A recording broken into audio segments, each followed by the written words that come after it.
Donc passons maintenant au vif du sujet. Donc cette conférence qui va durer environ, je pense, 1 heure et demie, parce que j'ai quand même pas mal de choses à dire vu la nature du sujet. Cette conférence traite du thème suivant. Elle est intitulée de façon un peu provocante "Vive la faillite". C'est-à-dire qu'il s'agit d'essayer de comprendre l'état de l'économie française actuellement, dans son contexte, et de voir ce que ça peut vouloir dire sur le plan politique en particulier, à court terme et à moyen terme, disons à l'horizon de maximum quelques années. Alors, une précision d'emblée, je ne prétends pas ici prévoir ce qui va se passer. J'en suis absolument incapable. Ma boule de cristal est cassée, je suis désolé.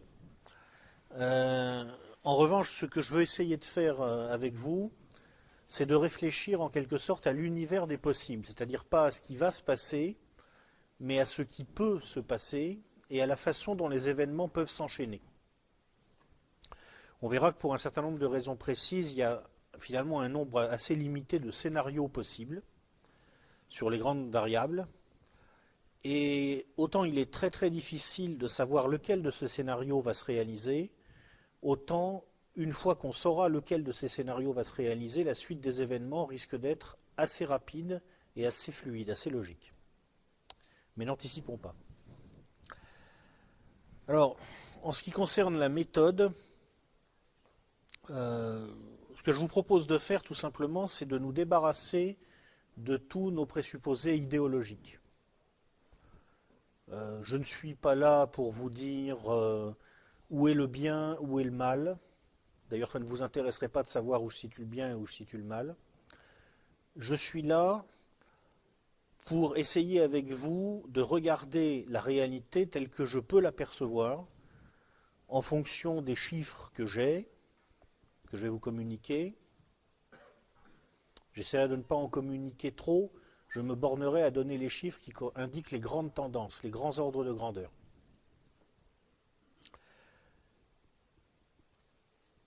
Ce sera évidemment un petit peu technique, mais je vais essayer de faire en sorte que ça puisse être compris sans problème par quelqu'un qui n'a pas une formation de base en économie.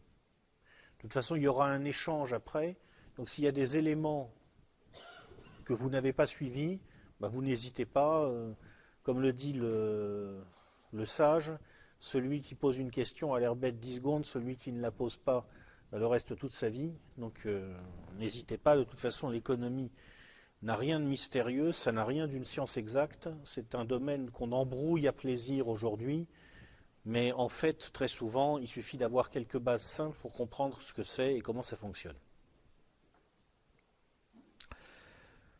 Alors le plan de l'exposé sera le suivant. Dans un premier temps, je vais vous décrire le contexte global. Parce qu'on ne peut pas évidemment comprendre les enjeux de la situation économique de la France si on n'a pas clairement en tête le contexte global dans lequel cette situation s'inscrit. Dans un deuxième temps, je vous présenterai les forces et les faiblesses de l'économie française telle qu'elle est actuellement, en tout cas telle qu'on peut la percevoir actuellement. Et dans un troisième temps, nous regarderons quelles sont les ruptures de contexte possibles, comment elles peuvent interagir avec ces forces et faiblesses de l'économie française, et ce que ça peut vouloir dire politiquement. Alors mon objectif à la fin de cette conférence, ce n'est pas que vous ayez des réponses en tête, c'est que je vous ai permis de commencer à vous poser des questions que peut-être, si vous n'êtes pas familier des problématiques économiques, jusqu'ici, vous ne vous étiez pas posées. Le but, ce n'est pas la réponse, le but, c'est la question, en fait. Voilà. Alors passons maintenant directement à l'exposé lui-même. Au niveau du contexte économique, je crois que la première chose aujourd'hui, quand on regarde l'économie mondiale, qui frappe quelqu'un qui regarde les choses avec recul, avec le regard, si vous voulez, dépassionné, aussi objectif que possible, d'un contrôleur en quelque sorte, et qui situe les choses dans leur contexte et dans un cadre large. La première chose qui frappe, et je vais vous étonner, c'est que ça va extraordinairement bien. Ça va extraordinairement bien. Nous n'en avons pas conscience, mais en fait, nous sommes incroyablement riches. Je vais simplement vous donner un chiffre qui situe les choses. Un des moyens de mesurer la richesse réelle des peuples, c'est de regarder combien de temps les gens doivent travailler pour se procurer des biens de base. Alors on peut prendre divers instruments de mesure, on peut dire le kilo de farine, on peut dire le prix d'un costume, le prix d'une paire de chaussures. Bon. Une des unités de mesure sans doute les plus fiables, c'est un œuf. Tout simplement parce qu'un œuf est un œuf. Il y a très peu de variables d'un œuf à l'autre sur son poids. Il y a des variables de qualité, mais elles ne sont pas énormes. Un œuf, c'est un œuf. On a essayé d'estimer combien de temps il fallait à un travailleur, en moyenne, pour pouvoir s'acheter un œuf à différentes époques. Alors quand on remonte loin au Moyen-Âge, etc., là, bon, on fait des calculs qui valent ce qu'ils valent, ils sont très douteux. Mais ce qui est sûr, c'est que, encore au XIXe siècle, il fallait probablement 20-25 minutes au moins pour pouvoir se procurer un œuf. Il fallait travailler, il fallait que le travailleur moyen travaille 20-25 minutes au moins pour se procurer un œuf. Et encore en 1950, si on prend le salaire moyen de 1950, dans la plupart des pays développés, il fallait 10-12 minutes pour se procurer un œuf. Aujourd'hui, dans la plupart des pays développés, pour se procurer un œuf, il faut 30 secondes de travail, à peu près. C'est-à-dire que par rapport à cet étalon, qui n'est évidemment pas parfait, mais qui situe à peu près les ordres de grandeur, par rapport à cet étalon des besoins de base de l'être humain, nous sommes aujourd'hui, en tout cas dans les pays développés, à un niveau d'aisance qui aurait fait rêver nos arrière-grands-parents et que les arrière-grands-parents de nos arrière-grands-parents ne pouvaient même pas imaginer. Donc ça, c'est la première chose qu'il faut comprendre si on regarde froidement les chiffres tels qu'ils sont. Nous sommes extraordinairement riches. Nous n'en avons pas conscience. Nous avons souvent l'impression d'être pauvres parce que le sentiment de pauvreté est quelque chose de tout à fait relatif. Mais en fait, nous sommes extraordinairement riches. Et très certainement, si on allait expliquer ce que sont les problèmes, par exemple, aujourd'hui, des plus pauvres des Européens, disons par exemple les problèmes des Grecs, si on allait expliquer ça dans les pays qui vivent encore à l'époque où il faut travailler une demi-heure pour avoir un œuf, dans certains pays très pauvres d'Afrique, par exemple, ils ne comprendraient pas. Ils diraient, mais c'est des problèmes de riches, ça. C'est ça qu'il faut déjà avoir en tête. Nous sommes très riches, et ça va en fait très bien d'une certaine façon. Alors ça a une implication politique, directe, immédiate. C'est que comme nous allons très bien économiquement, nous sommes révolutionnaires. Parce que ce ne sont pas les gens pauvres, ce ne sont pas les gens qui sont obligés de travailler toute la journée pour avoir leur omelette du soir, ce n'est pas eux qui font les révolutions. Eux, éventuellement, ils sont utilisés comme masse de manœuvre, en quelque sorte, dans les révolutions. Mais les classes qui font les révolutions, ce sont les classes ascendantes, ce sont les classes qui s'enrichissent, ce sont les classes qui, tout simplement, ont ne serait-ce que le temps de se mettre à réfléchir et à prendre conscience des rapports dans lesquels elles sont enfermées. L'humanité, en tout cas une très grande partie de l'humanité aujourd'hui, est en train d'entrer dans le processus de conscientisation politique. Parce que tout simplement, elle en a les moyens matériels. Elle sort de la lutte pour la survie. Le nombre de gens aujourd'hui dans le monde qui ont développé une conscience politique est absolument sans précédent. Et même la proportion de gens, c'est sans précédent. Alors nous, en France, on ne s'en rend pas trop compte parce que aujourd'hui, l'humanité qui avance sur ce plan-là, clairement, ce n'est pas nous. Nous sommes une avant-garde qui a pris peut-être trop d'avance d'une certaine façon et qui aujourd'hui est en difficulté. Mais derrière nous, en quelque sorte, il y a des masses de population qui prennent conscience politiquement en Chine, en Inde, dans le monde musulman, en Amérique latine, et ça commence, même si c'est un peu plus lent, un peu plus difficile, aussi en Afrique subsaharienne. une humanité riche, une humanité qui prend conscience, une humanité révolutionnaire. C'est la première chose à bien voir sur le plan économique et politique à l'échelle planétaire.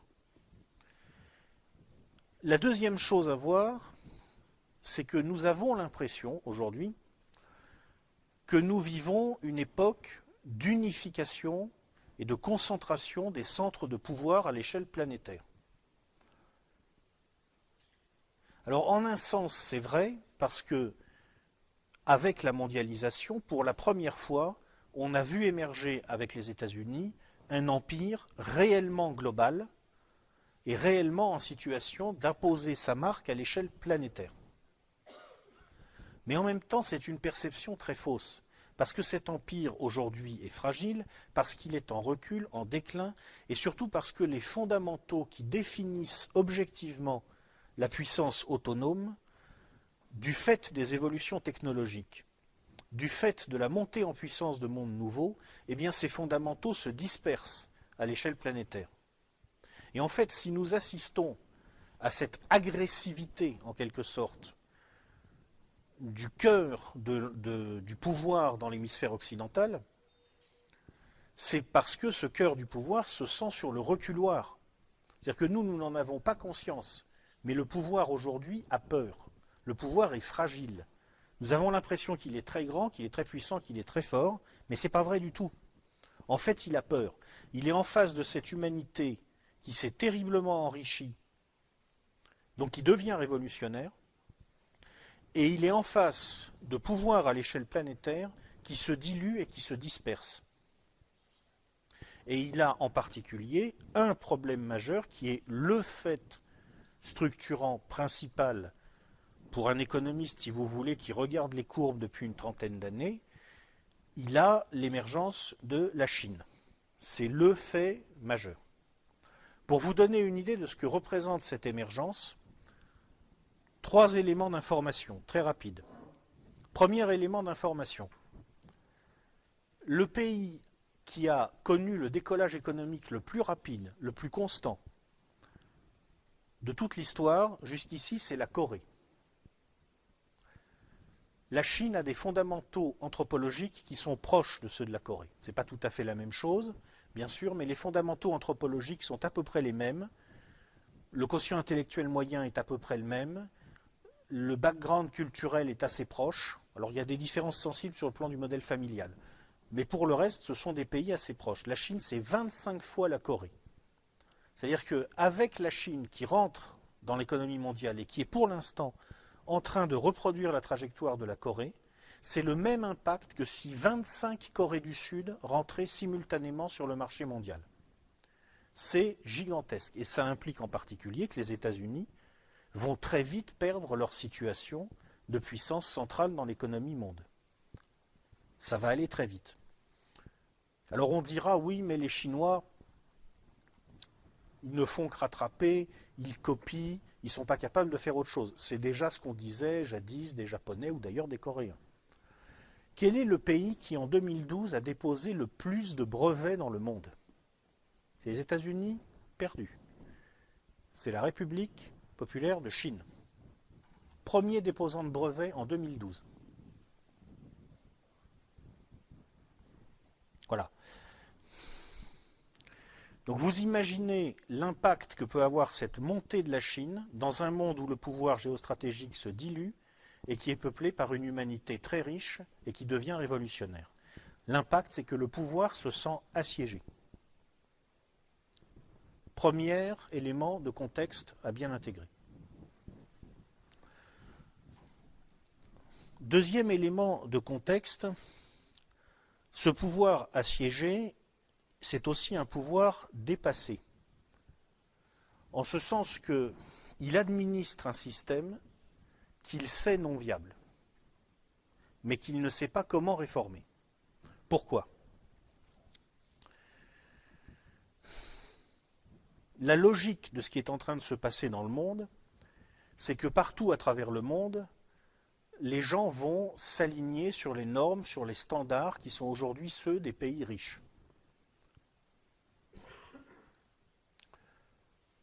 Qu'est-ce que ça implique? Ça implique qu'à terme, vers 2040, on est supposé avoir une humanité de 10 milliards de personnes, parce que la croissance démographique va continuer encore pendant un moment, et que ces 10 milliards de personnes devraient consommer, par exemple, en termes énergétiques, à peu près chacun autant que ce que consomme aujourd'hui un Français. Plus ou moins. Alors certes, on va faire des gains en termes d'efficacité énergétique d'ici là, mais en même temps, il y a des limites à cette dynamique, et puis il y a une exigence de croissance qui se poursuit. Bon, si vous imaginez que 10 milliards de personnes se mettent à consommer autant d'énergie qu'un Français d'aujourd'hui, il faut 4 fois l'offre mondiale énergétique actuelle. Et si par hasard l'humanité entière se mettait à consommer autant d'énergie que les Américains, il faudrait à peu près 7 fois l'offre énergétique mondiale actuelle. Et tout ça, ça arrive au moment où on sait que on va avoir un problème avec les combustibles liquides, le pétrole conventionnel. On a probablement passé maintenant le pic. Si on rajoute les gaz de schiste, les pétroles de schiste, on va peut-être réussir encore à faire croître l'offre pendant une dizaine d'années, mais on sait très bien qu'ensuite on va commencer à descendre. Et tout ça arrive en 2040 au moment où on ne pourra plus continuer à faire monter l'offre de gaz naturel. Donc on sait très bien qu'à moins d'un changement significatif de paradigme technologique, on est sur un système qui n'est pas viable, qui n'est pas soutenable. Alors, mettons-nous maintenant un moment à la place des gens qui administrent ce système, ou qui se sentent en tout cas en situation d'en revendiquer l'administration, c'est-à-dire le cœur du pouvoir, essentiellement aux États-Unis. Bon. Ils sont en face d'une humanité qui est très riche, mais qui donc devient révolutionnaire. Du point de vue du pouvoir, l'enrichissement du peuple n'est pas une solution, hein, c'est un problème. Ils sont en face d'une planète où le pouvoir géostratégique se dilue. Ils savent qu'ils administrent un système qui n'est pas viable, et en plus, circonstance aggravante, comme ce système repose au niveau de leur pouvoir même sur l'endettement, il est extrêmement difficile de le remettre en cause sans remettre en cause leur pouvoir à eux. Puisque justement, pour sortir de l'exigence de croissance dans laquelle on est enfermé, il faudrait effacer les dettes. Mais si vous effacez les dettes, vous détruisez le pouvoir central. Donc ils sont pris dans une aporie dont ils ne peuvent plus sortir. C'est un cercle vicieux. On a un pouvoir qui est aux abois. On a un pouvoir qui, du fait de l'état de l'économie mondiale, est en réalité aux abois. Bon. Premier élément de contexte. Quelle est la réaction de ce pouvoir? Alors, fondamentalement, pour eux, il y a deux types de réactions possibles. Il y a des réactions positives et des réactions négatives.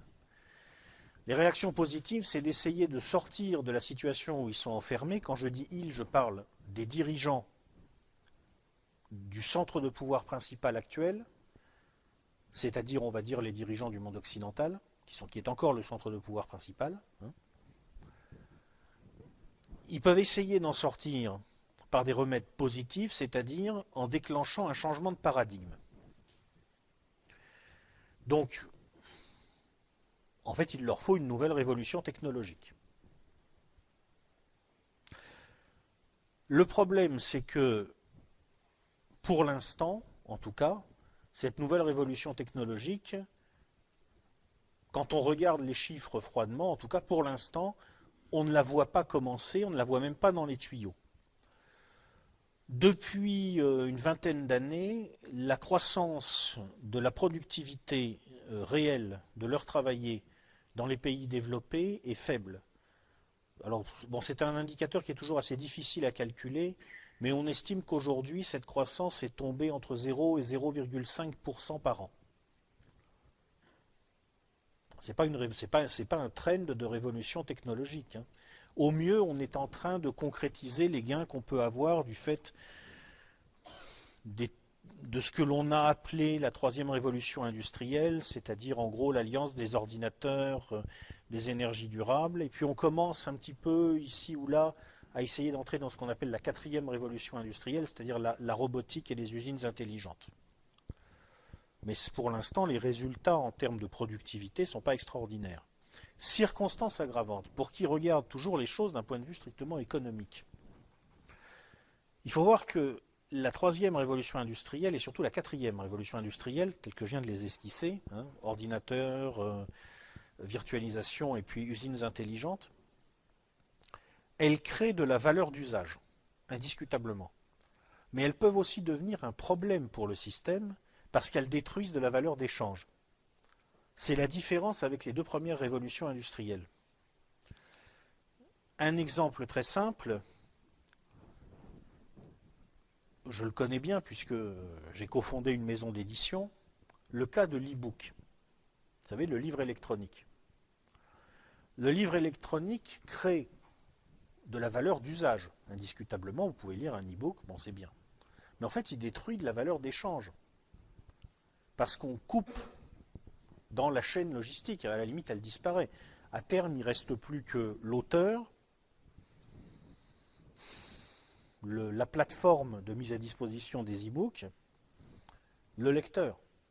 Donc ça veut dire qu'on a tué l'imprimeur, ça veut dire qu'on a tué l'éditeur, ou en tout cas on a fortement restreint son métier. Ça veut dire qu'on a tué le libraire, ça veut dire qu'on a tué le distributeur, le diffuseur.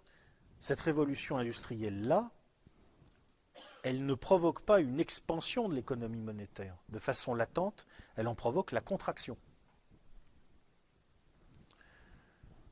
Est-ce que le pouvoir, aujourd'hui, qui doit administrer cette économie fondée sur la dette, a intérêt à ce genre de contraction? Certainement pas.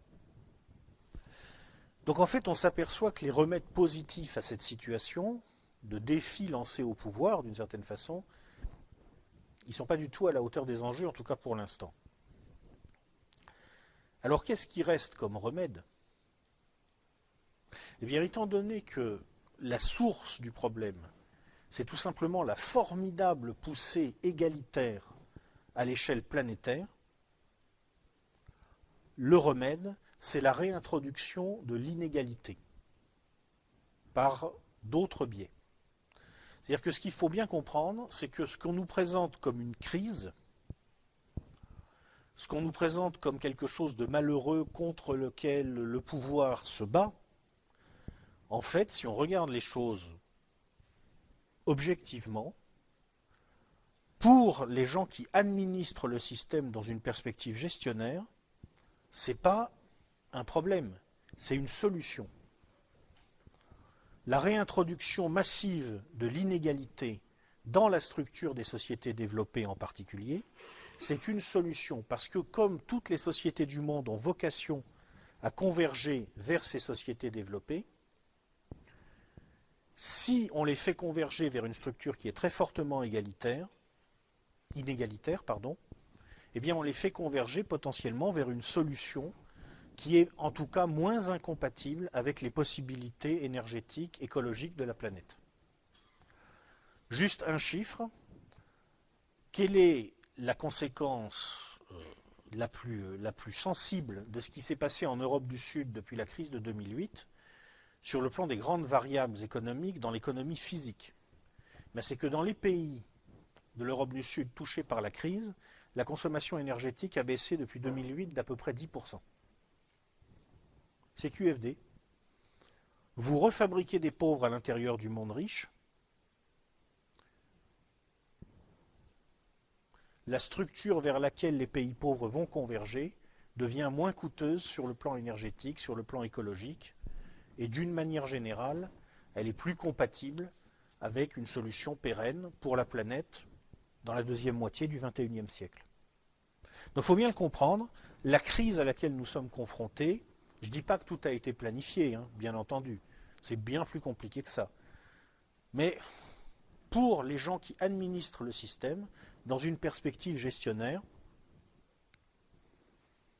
c'est une opportunité. C'est l'opportunité de régler un certain nombre de problèmes.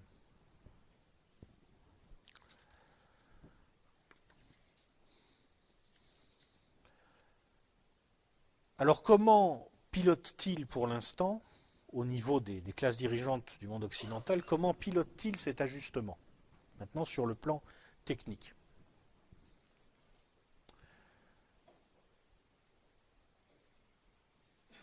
Alors là, je suis désolé, mais on entre dans un domaine où il est assez difficile d'expliquer les choses à des non-spécialistes. Donc je vais faire ce que je pourrai. N'hésitez pas après, dans l'échange que nous aurons, à revenir dessus. En fait, ce qui caractérise aujourd'hui l'économie globale telle qu'elle fonctionne sur le plan financier, ce n'est pas les niveaux d'endettement public.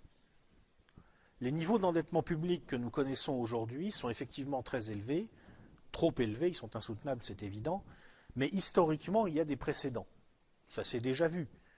Des situations où l'endettement public moyen dans les pays développés était à 80-100% du PIB. Ça s'est déjà vu à la fin de la Seconde Guerre mondiale, bon, ça se résorbe. En revanche, ce qui est absolument sans précédent, c'est le niveau de l'endettement privé. Ça, il n'y a pas de précédent. On n'a jamais vu ça. On ne sait même plus, en fait, on n'arrive même plus à compter. Mais probablement, dans les économies développées aujourd'hui, on a un endettement privé qui doit approcher les 200% du PIB. Ça, il n'y a aucun précédent. Jusqu'ici, dans la dynamique du capitalisme tel qu'il se déploie, le financement de la croissance par la dette, c'était en quelque sorte le privilège de l'État. C'était une affaire d'État. Les banques centrales, à commencer par la Banque d'Angleterre, ont d'ailleurs été conçues au départ en grande partie pour organiser ce mécanisme de financement de la croissance à travers la dette publique. La dette privée, il y en avait bien entendu, mais elle restait à un niveau sensiblement plus bas que la dette publique. Aujourd'hui, elle a explosé dans des proportions extraordinaires. Et alors, elle a fabriqué quelque chose, si vous voulez, qui fait que les raisonnements des économistes classiques et néoclassiques sont dépassés. C'est-à-dire qu'on a inventé un système où il y a une sorte d'énorme bulle virtuelle qui est maintenue artificiellement en apesanteur et qui est fabriquée en fait grâce à la dette. Parce qu'on ouvre les vannes du crédit, donc on va avoir du capital qui part comme ça dans une espèce de virtualité. Et qu'est-ce que ça veut dire concrètement? Ça veut dire que ce qu'on appelait traditionnellement la théorie quantitative de la monnaie, si vous voulez, est dépassée. C'est-à-dire qu'il existe un domaine qui permet aux gens qui gèrent le système économico-financier dans sa globalité, qui leur permet en quelque sorte de sortir artificiellement du capital, de sortir artificiellement de la monnaie, de l'économie réelle, et de continuer à le faire tourner et à se le rémunérer fictivement. Donc, l'idée de base de la théorie quantitative de la monnaie, qui est que la vitesse de circulation de la monnaie est une constante, cette idée de base a disparu parce qu'on peut jouer là-dessus. Alors là, c'est très technique, je ne peux pas rentrer dans tous les détails, mais si vous voulez concrètement ce que ça implique, c'est que Ben Bernanke, le président de la Fed, au moment de la crise de 2008, a réussi en quelque sorte à jouer sur l'existence de cet espace virtuel pour réguler l'espace réel de façon artificielle. C'est-à-dire que quand on a besoin de restabiliser les choses, parce que par exemple on manque de liquidité, parce qu'on manque derrière en fait de solvabilité dans l'économie réelle, on va faire descendre un peu d'argent du virtuel dans le réel, et quand on a trop d'argent dans le réel, on va en renvoyer dans le virtuel. Il y a une espèce de régulation par le virtuel qui s'est mis en place. Elle n'est possible évidemment que si les grands acteurs de l'économie globale parviennent à se coordonner entre eux. C'est-à-dire que ça ne peut fonctionner que dans la mesure où les Chinois continuent à acheter des bons du Trésor américain, les Chinois et d'autres d'ailleurs. Ça ne peut fonctionner que si les grandes banques s'entendent à peu près entre elles, s'il y a des accords plus ou moins secrets entre la Federal Reserve, la BCE et la Bank of Japan pour monétiser de la dette, en quelque sorte. Mais pour l'instant, ça marche. Et c'est à travers ces mécanismes, pour l'instant en tout cas, que, on va dire, l'oligarchie financière occidentale parvient bon an mal an à réguler la crise, ce qui veut dire en particulier que quand vous avez une crise qui se déroule, une micro-crise qui va frapper un pays précis à un moment donné, il faut se demander si ce n'est pas tout simplement une décision. Si on n'a pas décidé à un moment, bon, on a intérêt à faire baisser le niveau de vie, à réintroduire de l'inégalité, on va taper sur un point faible là dans l'Europe du Sud. Et puis quand on a obtenu ce qu'on voulait,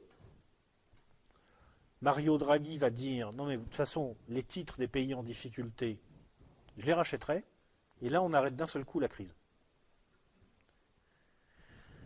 Le système bancaire international, si vous voulez, à la fois par le jeu de la création monétaire, de ce qu'ils appellent le quantitative easing, et par le jeu également, il ne faut pas l'oublier, des énormes masses de capital qui circulent un petit peu dans une sorte de pénombre, là, avec ce qu'on appelle le shadow banking, les marchés non régulés, qui servent aussi beaucoup à recycler les revenus de la criminalité, soit dit en passant, avec les, on ne sait pas, 10 000 peut-être milliards de dollars qui se promènent dans les paradis fiscaux sans aucun contrôle. Ce système qui maîtrise ces énormes masses financières a les moyens de réguler l'économie réelle. Juste, toujours quelques ordres de grandeur, je vous disais, dans les paradis fiscaux, alors évidemment par définition on ne sait pas, mais on estime qu'il y a probablement à peu près 10 000 milliards de dollars, en tout cas c'est un chiffre qui circule. Je vous rappelle simplement que la dette de la Grèce, la dette publique de la Grèce, dont on nous a fait tout un sketch, je crois que c'est 400 milliards de dollars ou quelque chose comme ça. Et quand il y a un pays comme la Grèce qui a un problème d'échéance sur sa dette, c'est souvent pour quelques milliards de dollars. Donc pour les gens qui administrent une masse de 10 000 milliards de dollars derrière, c'est qu'une décision à prendre, s'ils s'entendent entre eux, pour décider je vais laisser couler la Grèce ou je vais lui maintenir la tête hors de l'eau. Et c'est géré comme ça. Bon. Donc là on commence à avoir une idée un petit peu du contexte global. Un pouvoir assiégé, un pouvoir dépassé, la réintroduction de l'inégalité dans les sociétés des pays développés, et comme instrument de gestion, en fait, l'hyperfinanciarisation qui permet de jouer sur différents leviers. Voilà pour le contexte global. Alors maintenant, on peut peut-être faire un petit zoom plus particulier sur plus spécifiquement le contexte européen et particulièrement le contexte de la zone euro. Parce que nous, Français, nous ne sommes pas seulement insérés dans ce contexte global, nous sommes aussi insérés dans cette sous-partie du contexte global qui est la zone euro. Alors,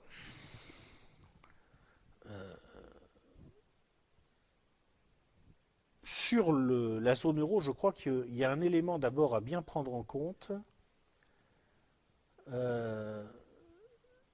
Aujourd'hui, on voit de façon de plus en plus claire que ça n'était qu'une étape.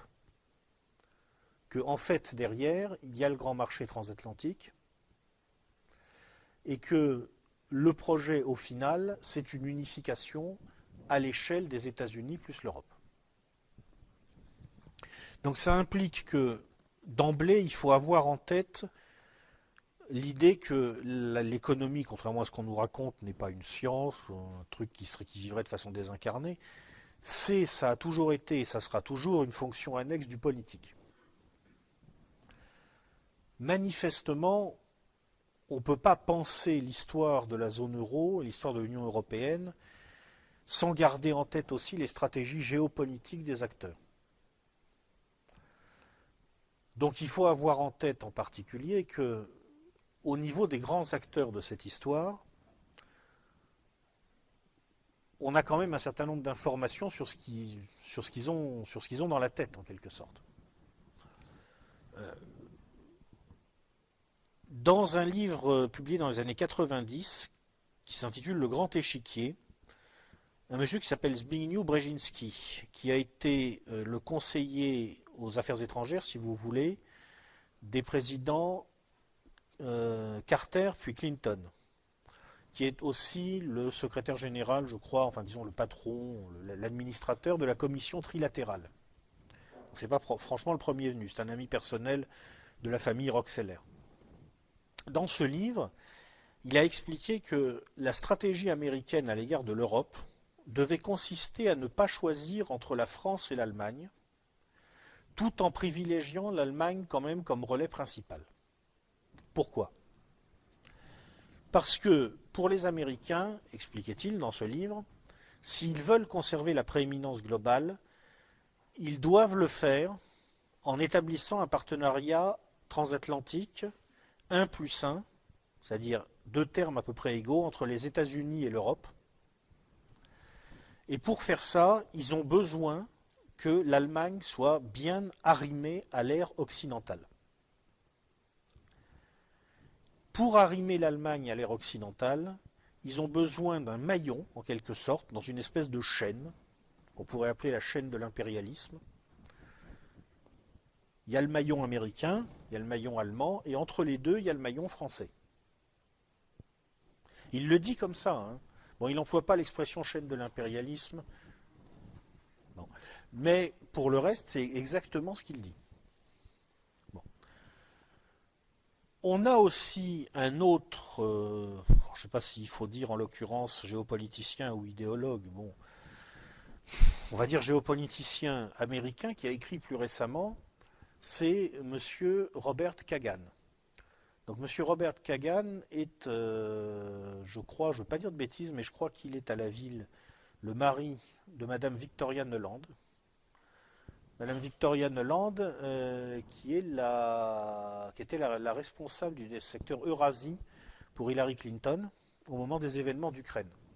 C'est Madame Nuland qui s'est rendue célèbre lorsqu'on a appris que lors d'une conversation avec je ne sais plus qui lui disait il faudrait quand même ne pas trop pousser au chaos en Ukraine parce que ça ne va pas plaire aux Européens, elle aurait répondu en gros qu'ils aillent se faire foutre. Fuck Europe, je crois, c'est l'expression qu'elle a eue. Bon. Donc ça situe, ok, bon. Alors, M. Kagan explique dans un livre qu'il a publié récemment, qui s'intitule The Return of History and the End of Dreams, le retour de l'histoire et la fin des rêves. Il explique que ce qu'il appelle la démocratie, c'est-à-dire en gros lui-même, les États-Unis, est confronté au défi des autocraties. Les autocraties étant la Russie et la Chine.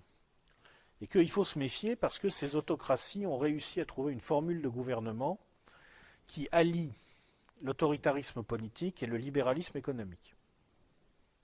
Et donc ils sont capables de construire des économies efficaces, pertinentes. Et il explique dans ce livre, en substance, qu'il faut chercher à souder les démocraties entre elles en les coupant des autocraties. Donc quand vous savez que c'est le gars qui inspire probablement Madame Nuland quand elle va à Kiev au moment des événements qu'on sait, on voit bien de quoi il s'agit. Et on voit bien que la relation entre les États-Unis et l'Europe est une relation ambiguë, ambivalente, qu'il y a un discours consistant à dire on va conclure un partenariat transatlantique 1+1, et puis il y a une réalité derrière qui est que tout simplement les États-Unis cherchent à enfermer l'Europe dans leur sphère d'influence, un peu d'ailleurs comme l'Union soviétique jadis a essayé d'enfermer l'Allemagne de l'Est, la Pologne, dans sa sphère d'influence. Troisième élément à ce sujet-là, toujours pour continuer à décrire ce contexte euro-américain, récemment, il y a eu un livre qui est paru en Allemagne d'un monsieur qui s'appelle Marcel Fratscher, qui est, je crois, le responsable du département économie à l'université Humboldt. Il faudra que je vérifie, mais je crois que c'est ça. Et dans ce livre, il y a un tableau qui est très intéressant. Ce tableau présente le différentiel de rendement entre les avoirs que les résidents d'un pays possèdent à l'étranger et les avoirs que les résidents étrangers possèdent dans ce pays. Alors la France, on a un différentiel à peu près à zéro. Bon, zéro de toute façon actuellement, c'est notre chiffre fétiche, hein, c'est notre spécialité. Bon, donc on est équilibré. L'Allemagne, c'est moins 1%. C'est-à-dire que les avoirs que les Allemands possèdent à l'étranger leur rapportent 1% de moins que les avoirs que les étrangers possèdent en Allemagne. Ce qui est un peu embêtant pour les Allemands parce que comme ils empilent les excédents commerciaux, ils ont de plus en plus d'argent à placer à l'étranger. Donc il faudrait quand même qu'ils commencent à envisager de le rentabiliser ou à le replacer chez eux, pour investir chez eux. Et puis il y a les États-Unis. Et alors les États-Unis, le différentiel, d'après M. Fratscher, c'est 8,7%. C'est-à-dire que les placements que les Américains font à l'étranger leur rapportent 8,7% de plus que les placements que les étrangers font aux États-Unis.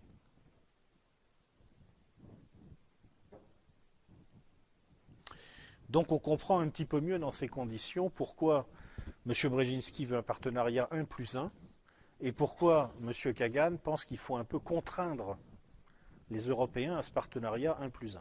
Je crois qu'on ne peut pas comprendre l'histoire de la zone euro, l'histoire de l'Union européenne d'une façon générale, si on ne la situe pas en référence à ces enjeux. Bon, première remarque. Alors, ensuite, concernant maintenant l'histoire de la zone euro.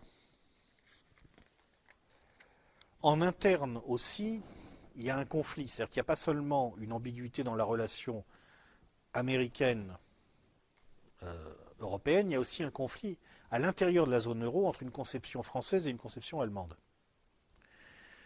Les Français ont une conception des rapports entre nations qui est plus ou moins, si vous voulez, la conception gaullienne, d'une sorte de version rénovée du concert des nations. Les Allemands ont une autre conception qui est schmittienne, c'est-à-dire qui vient de Carl Schmitt en fait. Pour eux, il s'agit de fabriquer un grand espace à l'intérieur duquel les États s'effacent, et grand espace qui va être piloté par l'État le plus fort à l'intérieur du grand espace, c'est-à-dire l'Allemagne. Alors évidemment, les élites allemandes ne l'assument pas comme ça, parce que bon, comme Carl Schmitt était un nazi, ils ont un petit problème. Mais quand on décode ce qu'ils disent et ce qu'ils pensent, on voit très bien que c'est ce qu'ils ont derrière la tête. On ne peut pas leur en vouloir d'ailleurs, c'est logique de leur part. Bon. Donc voilà la zone euro avec son conflit interne non dit, qui reste dans le non dit, mais qui est bien là, et puis son conflit externe avec les États-Unis qui reste également dans le non dit. Après, qu'est-ce qui va se passer? Alors reprenons l'histoire. On peut dire que en fait, l'histoire de l'euro commence en 1971, c'est-à-dire bien avant sa naissance. En 1971, les États-Unis font sauter le système de Bretton Woods. Donc on entre dans un système de change flottant. Le système dollar as good as gold est mort, donc il faut un système de change flottant. Les Européens vont s'entendre pour encadrer ces changes flottants. On va y avoir une politique d'intervention concertée des banques centrales européennes et on va faire en sorte que les monnaies européennes fluctuent à l'intérieur d'une fourchette. Et puis de temps en temps, quand on sera obligé, on révisera le cours pivot. C'est-à-dire qu'on garde un système de parité administré. C'est un change flottant, mais on s'organise quand même pour l'administrer. Ça marche pas mal. Historiquement, ça marche pas mal. On peut dire que c'est... Enfin, j'essaye de porter un regard objectif d'un point de vue économique. On peut dire que c'est un succès de la construction européenne. Le système monétaire européen, objectivement, c'était bien qu'il soit là, ça aurait été pire s'il n'avait pas été là. Le problème, c'est que en 1989, le mur de Berlin tombe, l'Allemagne se réunifie. Alors ça a une conséquence immédiate, c'est que la situation monétaire qui apparaît en Allemagne est atypique. Pour des raisons politiques, Helmut Kohl a décidé, si ma mémoire est bonne, 1 mark Est égale 1 mark Ouest, ce qui n'est pas du tout, ce qui ne correspondait pas du tout à la réalité des pouvoirs d'achat. Donc il y a de fortes tensions inflationnistes en Allemagne. En plus, il faut investir beaucoup pour remettre à niveau l'appareil productif de l'Allemagne de l'Est. Qui dit phase d'investissement au départ dit forcément inflation, parce que vous allez injecter de l'argent pour financer vos investissements, mais le temps qu'il donne une productivité, l'argent est là, mais la production n'est pas encore là. Donc ça provoque une inflation. Le reste des pays européens est confronté plutôt à une phase de contraction de l'économie, parce que le début des années 90, il y a une crise économique.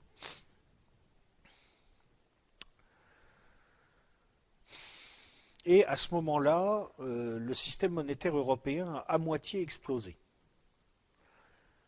Bon, en Europe, les pays, si vous voulez, qui sur le plan économique sont vraiment déterminants, il y en a quatre. C'est l'Allemagne, la Grande-Bretagne, la France et l'Italie. Bien sûr, l'Espagne, la Pologne, c'est des pays importants aussi. La Hollande, c'est des pays importants, mais ils ne sont pas déterminants. Les quatre pays déterminants, c'est les quatre que je viens de dire. Alors, en face de cette situation, la Banque centrale allemande impose une politique de taux élevés pour lutter contre l'inflation. La France suit et reste arrimée, le franc reste arrimé aux marques, si vous voulez. Ça coûte terriblement cher à l'économie française et on peut dire que les dégâts de l'euro commencent à ce moment-là, en fait, avant même sa création. Parce que c'est déjà la logique de l'euro qui est en place. On ne veut pas admettre tout simplement que la France et l'Allemagne n'ont pas besoin de la même politique monétaire. La Grande-Bretagne et l'Italie finissent par sortir, par se désarrimer du système monétaire européen. La Grande-Bretagne en sort et il n'y rentrera pas. L'Italie en sort et y rentrera quelques années plus tard. Cette affaire a eu des conséquences importantes sur la cohésion des Européens. Or, cette cohésion, les Européens y tiennent, pour des raisons d'abord tout à fait avouables et logiques, qui est qu'on sait très bien ce qui se passe quand l'Europe éclate. On en a l'expérience. Elle est plutôt tragique.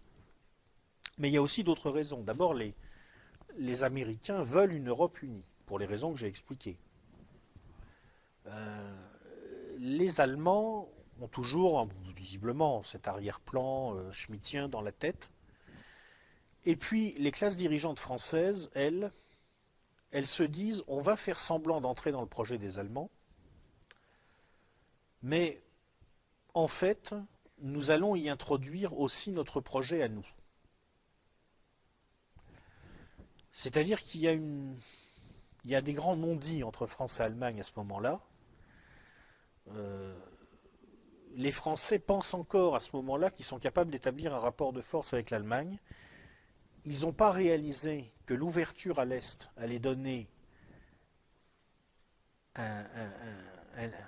ce qu'on appelle un hinterland, c'est-à-dire une sorte de territoire arrière où aller chercher de la main-d'œuvre bon marché à l'économie allemande. Ils n'ont pas réalisé qu'il allait se produire l'explosion des marchés chinois et qu'il allait y avoir une formidable demande de biens d'équipement dans le monde, qui allait tirer l'industrie allemande. Bref, ils se sont trompés dans les rapports de force. Moi, j'en suis persuadé, peut-être je me trompe, ce que je dis là, c'est mon opinion. Je pense qu'au début des années 90, les classes dirigeantes françaises ont cru en quelque sorte qu'elles pouvaient établir un rapport de force avec les classes dirigeantes allemandes. Elles ont mal calculé. C'est le mec de 60 kilos qui a cru qu'il pouvait dire non au mec de 120 kilos. Pour moi, c'est ça l'histoire. Alors, on a mis en place l'euro fondamentalement à la suite de cet épisode. C'est pour empêcher les spéculateurs d'essayer de faire exploser le système monétaire européen. On se dit on va le cadenasser, on va le verrouiller, il y aura une monnaie unique. Et il y a une discussion à cette époque-là entre économistes. Il y a ceux qui disent on va en tirer de profit parce qu'il y aura une augmentation du commerce intérieur. Et d'ailleurs, elle sera là, effectivement, il y aura une augmentation du commerce intérieur. Et puis, il y a ceux qui tirent la sonnette d'alarme en disant non, non, mais attendez, ce n'est pas une zone monétaire optimale. Les politiques fiscales sont beaucoup trop hétérogènes. Le droit lui-même est hétérogène. Il y a surtout le gros problème quand même d'un marché de l'emploi qui ne peut pas être unifié pour des raisons linguistiques. Ça ne marchera pas. Mais il y a cette volonté politique qui renvoie évidemment à tout le contexte qu'on vient de voir. Il faut le faire, donc on fait taire en quelque sorte ceux qui disent non, ça ne marchera pas.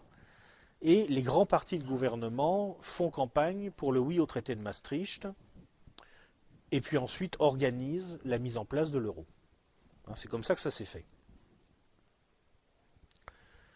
Alors dans un premier temps, on a l'impression que ça fonctionne bien.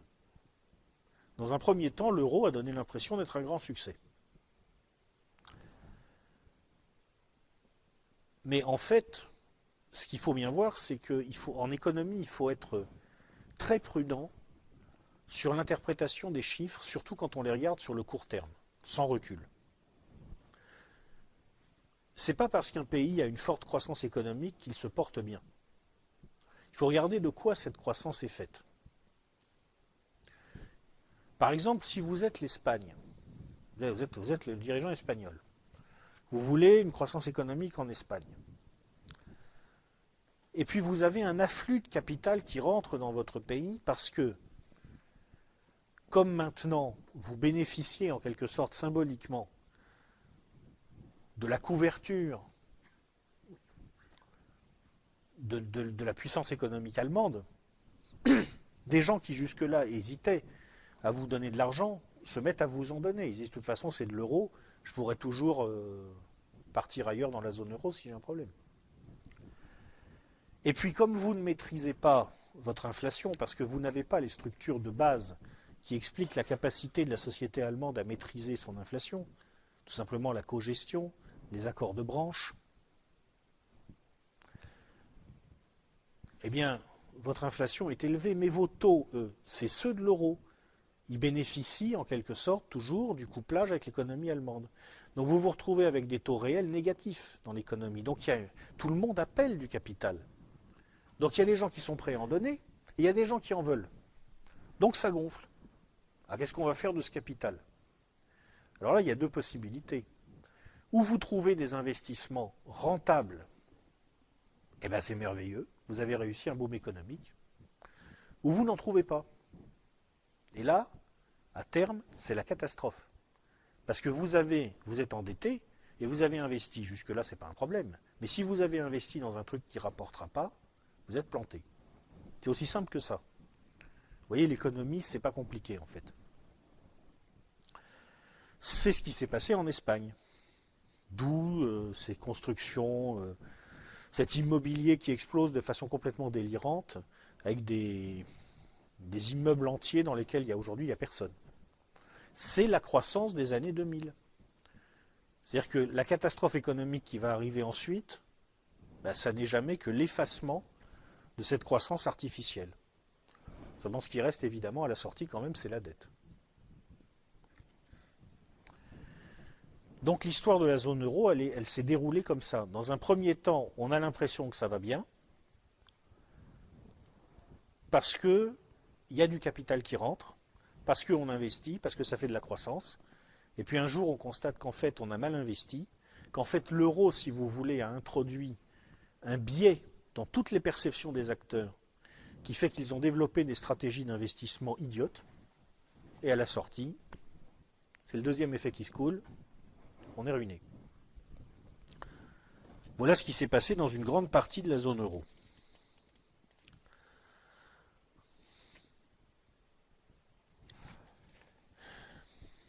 Alors, maintenant on arrive au moment crucial, c'est-à-dire 2008. Donc les États-Unis, qui de leur côté, et pour d'autres raisons, ont aussi fait à peu près n'importe quoi depuis une dizaine d'années, sont en crise. Le dollar menace de s'écrouler. Pour le sauver,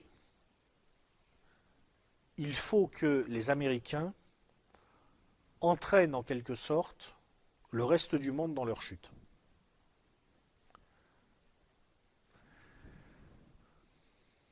Je passe sous silence le problème de leur relation avec le Japon, ce n'est pas le sujet aujourd'hui, ça serait intéressant, mais C'est un autre problème, on est centré sur l'Europe. Et à ce moment-là, on voit que les spéculateurs s'attaquent aux pays faibles du sud de l'Europe. Ça fait longtemps qu'ils savent que ces pays sont faibles, ça fait longtemps qu'ils savent que leurs comptes sont truqués, et pour cause. Qui a aidé, qui a conseillé le gouvernement grec pour truquer ses comptes quand il est entré dans l'euro? Goldman Sachs. Bon, donc ils sont au courant, hein, c'est eux qui ont truqué les comptes, ils savent qu'ils sont truqués. Bon. Ils vont seulement s'apercevoir du problème en 2008, comme par hasard. Donc ils vont attaquer la zone euro sur ses points faibles, et ça va tomber tout de suite. Parce que c'est un château de cartes, comme je vous ai expliqué, on a investi n'importe comment.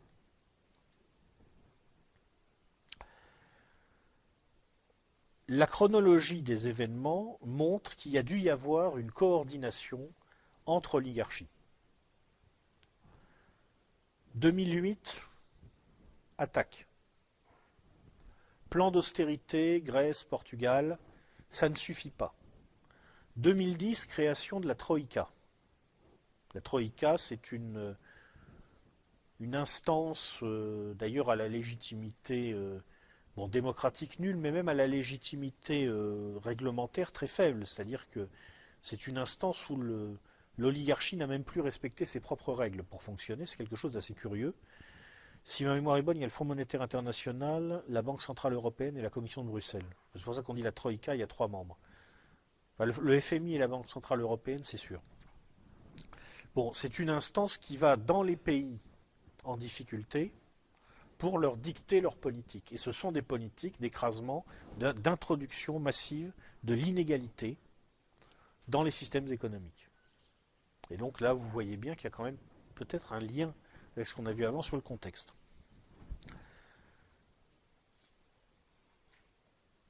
Ce travail de sape, d'écrasement, qui a lieu avec l'accord entraînant un peu les pieds de la France, surtout grâce à une alliance conjoncturelle entre Britanniques et Allemands. D'ailleurs, on ne voit pas très bien ce que les Britanniques qui ne sont pas dans la zone euro sont allés faire là-dedans, mais enfin, au point où on en est maintenant en Europe, on ne cherche même plus de logique. Ce qui va le couronner du point de vue allemand, c'est un traité qui est signé en janvier 2012, qui est le traité pour la stabilité, la coordination et la gouvernance dans l'union économique et monétaire. Donc en clair, ça veut dire que ça officialise la mise sous tutelle de l'Europe par Berlin. Concrètement, c'est ça. Ça veut dire que, comme l'Allemagne, qui dégage des excédents, est effectivement le membre solvable, et que dans tous les systèmes économiques, c'est celui qui peut payer et qui commande, elle prend le pouvoir, en fait, à l'intérieur de la zone euro. Donc, deuxième conséquence, vous voyez, on a introduit de l'inégalité dans les sociétés européennes, et on a satisfait à ce projet non dit de grand espace européen schmittien. On est en train de le voir se former là. C'est bon, on a ce qu'on voulait. En juillet 2012, alors que la spéculation continue à se déchaîner, le président de la Banque centrale européenne, Mario Draghi, lâche 2 petites phrases. Il dit « Bon, j'ai bien vu que la spéculation continue, mais je dois vous prévenir, la BCE fera en sorte que ces pays puissent couvrir leurs besoins et on y mettra le paquet. » Donc en clair, ça veut dire au besoin, on rachètera les titres des pays en difficulté. Ça arrête la spéculation immédiatement. C'est fini. La crise des dettes souveraines est terminée. Pourquoi ils ne l'ont pas fait avant? Tout s'est passé comme si ils avaient utilisé une spéculation qui est probablement enclenchée au départ pour sauver le dollar, pour prendre appui dessus et justifier l'introduction de l'inégalité dans les sociétés et la prise du pouvoir de l'Allemagne sur l'Europe. En tout cas, c'est un scénario crédible. Et on se demande à ce moment-là s'il n'y a pas eu en quelque sorte un accord entre l'oligarchie allemande et l'oligarchie, on va dire, anglo-américaine. En tout cas, c'est une question qu'on peut se poser. Nous avons voté en France en mai 2012, entre-temps, donc ensuite François Hollande est allé se prendre à son, à son véritable ennemi qui n'a pas de visage. Donc il est allé dire excusez-moi, paf, il s'est pris une claque et il dit non, c'est bon, ça va. Ok. Bon, il vaut mieux en rire, hein, je veux dire. Ça fait un peu drôle quand on vous apprend que vous êtes un pays de seconde zone colonisé, mais enfin bon. Une fois qu'on le sait, hein, on s'en remet. Hein. Bon, ok. La récompense pour sa soumission est assez simple à comprendre. La France a perdu son triple A, n'est-ce pas? On se demande bien d'ailleurs comment elle pouvait encore l'avoir vu l'état de nos comptes, mais enfin c'est pas grave. Mais nous avons quand même emprunté à taux négatif. Parce qu'on a été bien sages. Voilà. Donc je crois que l'histoire est assez facile à comprendre. Hein. Alors, pour l'instant, donc, eh bien, apparemment, la crise de l'euro est terminée, mais on voit bien qu'en fait, tout ça repose sur des équilibres très instables. D'ailleurs, on voit bien que l'oligarchie allemande se garde la possibilité de réactiver la crise à tout moment. La Cour constitutionnelle de la République fédérale s'est souvenue, à l'occasion d'un arrêt qu'elle a rendu en février 2014, du fait que, effectivement, la façon dont fonctionne actuellement la BCE n'est pas tout à fait conforme à la Constitution allemande. En particulier, dans l'esprit du droit allemand, il n'est pas possible de changer la règle pour s'adapter aux faits. Ce n'est pas du tout quelque chose qui leur plaît, ils ont raison d'ailleurs, sur le plan théorique. Pour l'instant, les Allemands ne réactivent pas la crise, à mon avis, tout simplement parce qu'ils ont besoin des injections de liquidités par la Banque centrale, parce qu'ils sont, eux, menacés aujourd'hui de déflation. C'est-à-dire qu'on est dans la configuration inverse de celle du début des années 90. L'Allemagne a plutôt besoin d'injections monétaires. Sans la politique de la BCE, l'Allemagne pourrait basculer dans la déflation. Je pense que c'est pour ça que, pour l'instant, ils laissent faire aussi. Si demain, dans un autre contexte, ils ont d'autres besoins, peut-être qu'ils renégocieront les accords qu'ils ont dû passer avec les anglo-saxons, à mon avis, à mon humble avis,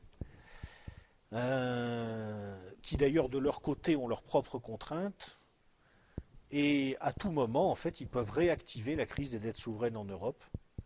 De toute façon, à chaque fois, c'est l'occasion, n'est-ce pas, de faire monter un petit peu le niveau d'inégalité dans les pays européens, ce qui est un bénéfice, encore une fois, du point de vue de l'oligarchie. Et alors, à votre avis, là, qui c'est les prochains sur la liste? Donc, bon. Donc voilà, vous avez suivi, vous avez vu la suite des événements. Hein. Bon. Alors. Cela dit, bon,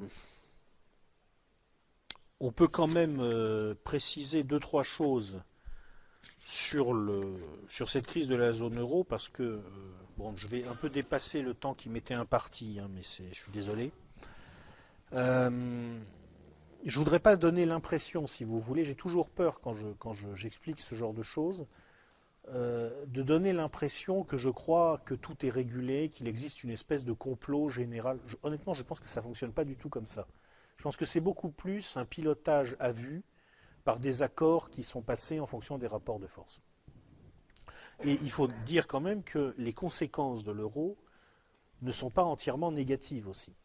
Il s'est aussi passé des choses à l'intérieur de la zone euro qui viennent contredire en partie la thèse que je viens d'avancer, qui est très séduisante, mais qu'il faut relativiser. D'abord, la première chose qu'il faut garder en tête, c'est que si on regarde la performance des pays européens depuis l'introduction de l'euro, on a un tableau qui est très différent de celui que nous percevons si nous regardons les conséquences de l'euro depuis 2008. En particulier, depuis l'introduction de l'euro, l'Irlande a connu dans l'absolu une très forte croissance de son PIB. Malgré la crise qu'elle a connue depuis 2008, c'est un pays qui a globalement bénéficié de l'euro. La Grèce, même la Grèce, est aujourd'hui plus riche qu'elle ne l'était lors de l'introduction de l'euro. Alors ils ont un gros problème de répartition des richesses, parce qu'avec toute cette histoire, il y a un bon paquet de la population qui est tombé dans le gouffre, mais globalement, ils sont plus riches qu'avant l'introduction de l'euro. Il faut aussi voir que l'introduction de l'euro a eu des conséquences non calculées pour les Allemands. Et d'ailleurs, les économistes allemands aujourd'hui commencent à s'inquiéter très sérieusement. C'est-à-dire qu'il ne faut pas croire non plus que dans cette histoire, c'est l'Allemagne qui a manipulé tout le monde, que, en quelque sorte, elle a simplement exporté ses problèmes sans importer ceux des autres. En particulier, les Allemands se rendent compte aujourd'hui qu'ils ont un gros déficit d'investissement dans leur économie, dans leurs infrastructures. C'est-à-dire que pour asseoir leur suprématie à l'intérieur de la zone euro, ils ont pratiqué une politique de dévaluation interne, de déflation compétitive, qui leur a fait très mal quand même. Qui leur a quand même fait très mal. Le pays, parmi les grands pays européens, celui qui a le plus creusé son déficit en investissement d'infrastructures depuis l'introduction de l'euro, c'est l'Allemagne. C'est-à-dire qu'ils se sont vraiment très violemment serré la ceinture.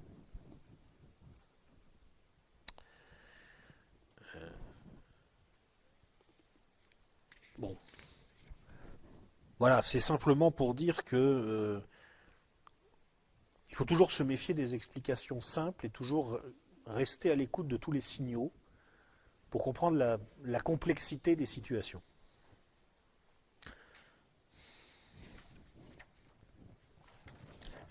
Alors, pour finir sur la description du contexte, évidemment la question qui se pose à partir de là, c'est qu'est-ce qu'on peut faire de l'euro dans ces conditions-là?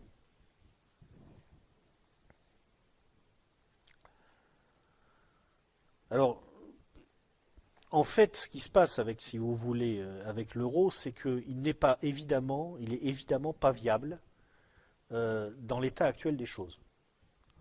Il n'est pas viable parce que une monnaie unique, pour des économies qui sont en plus inscrites dans des cycles économiques forcément opposés, il n'y a pas de transfert budgétaire entre les États, ou très peu. Il n'y a pas de fluidité du marché du travail, il n'y a pas d'harmonisation fiscale, il n'y a pas d'harmonisation bancaire réelle, c'est n'importe quoi. C'est n'importe quoi, il est évident que ça ne peut pas marcher. Bon. Donc, en réalité, la situation qui est créée aujourd'hui par ce qu'il faut bien appeler la catastrophe euro, c'est qu'on a emmené les peuples européens jusqu'au milieu du gué. Il y a deux possibilités. Soit on fait exploser la zone euro, soit on dit mais non, on est au milieu du gué, maintenant il faut passer la deuxième moitié, c'est-à-dire il faut fabriquer un État unifié européen.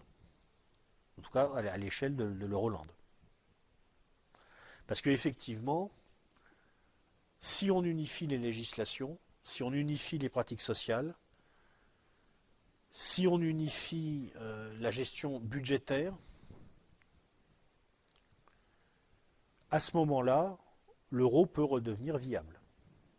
Il restera quand même de très sérieux problèmes, parce qu'il y a une chose quand même qu'on ne peut pas unifier, ce sont les nations, dans leur réalité charnelle.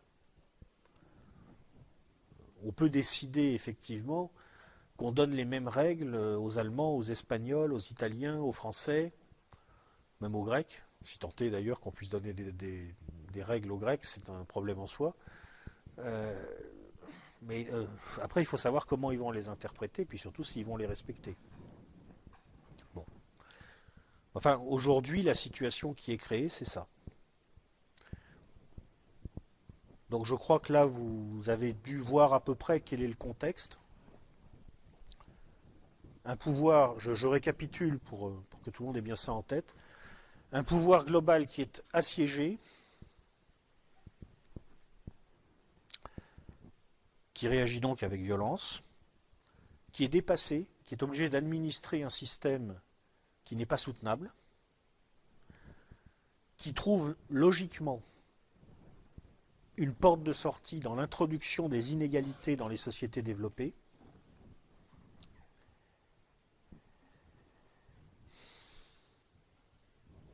des États-Unis qui cherchent en fait à mettre sous contrôle totalement l'Europe. À l'intérieur de l'Europe, une puissance prédominante qui veut unifier le continent sous sa coupe et qui est prête pour ça à passer un accord avec son protecteur américain, manifestement. Et puis nous, au milieu de tout ça, donc, avec nos forces, nos faiblesses et une capacité à faire percevoir notre pouvoir géostratégique qui est à la mesure de la compétence de François Hollande. C'est à peu près la situation. Alors, maintenant, on va quand même parler des forces et faiblesses, donc, de cette puissance moyenne en déclin qui se trouve dans ce contexte, la France. Alors, après le numéro de Hollande bashing et donc indirectement de French bashing auquel je viens de me livrer, je voudrais quand même rappeler 2-3 petites choses sur notre pays qui prouvent qu'on n'est quand même pas si mauvais que ça. D'abord, nous sommes un pays riche, très riche même. Il y a quelques années, le Crédit Suisse a fait une étude, pas il y a très longtemps, je crois que c'est il y a 2 ans, le Crédit Suisse a fait une étude sur la richesse patrimoniale des populations. Alors pour ça, on peut faire confiance aux Suisses. Hein. Il s'agit de trouver leurs clients, donc bon. Moi, là, c'est peut-être la seule étude sur laquelle je me suis appuyé et dans laquelle j'ai vraiment confiance parce que. Bon. Et alors, la conclusion de cette affaire, c'est d'abord qu'il existe un pays extraordinaire où à peu près 1 habitant sur 5 est millionnaire en dollars, où l'endettement des ménages ne pèse que 11% de leur actif brut, contre 20 à 30% dans la plupart des pays développés. Et bien ce pays extraordinaire, c'est la France. On est riche. On est riche en fait. Alors ça ne se voit pas parce qu'on a un État pauvre, mais en tant que peuple, nous sommes riches. On a 2 points faibles. D'abord, une grande partie de notre richesse passe dans la bulle immobilière. Donc ça veut dire que si un jour cette bulle implose, et elle finira par imploser, on va se rendre compte que certes on est quand même très riche, mais un peu moins que ce qu'on croyait. Et puis d'autre part, si nous avons beaucoup de millionnaires, les patrimoines intermédiaires, c'est-à-dire ceux qui se situent entre 100 000 et 1 million d'euros, là-dessus on est plutôt en retrait par rapport aux Anglais ou aux Allemands. Donc, l'image de la France qui serait un pays égalitaire et pauvre est totalement erronée. Nous sommes un pays inégalitaire en réalité en termes de patrimoine et riche, très riche.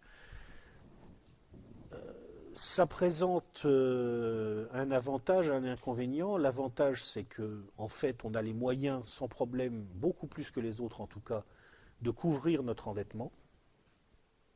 L'inconvénient, c'est que pour couvrir l'endettement de l'État, il y a l'argent qui est dans notre poche. Bon.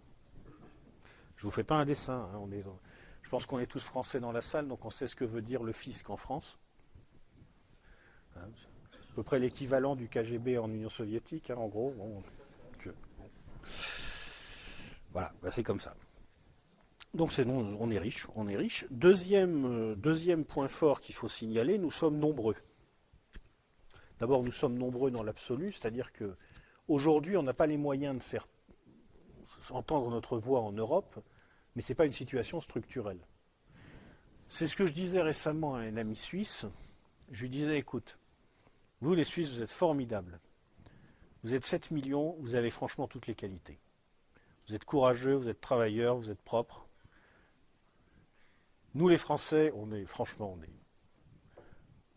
flemmards, on se laisse aller, non vraiment ça va pas. Mais on va écrire l'histoire et pas vous. Parce qu'on est 70 millions à être nuls. Bon.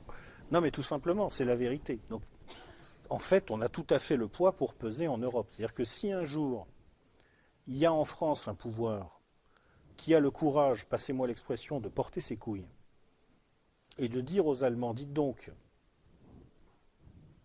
on n'a rien contre vous, mais on vous signale quand même que vous ne ferez pas l'Europe sans nous, ils sont bien obligés de constater que c'est vrai.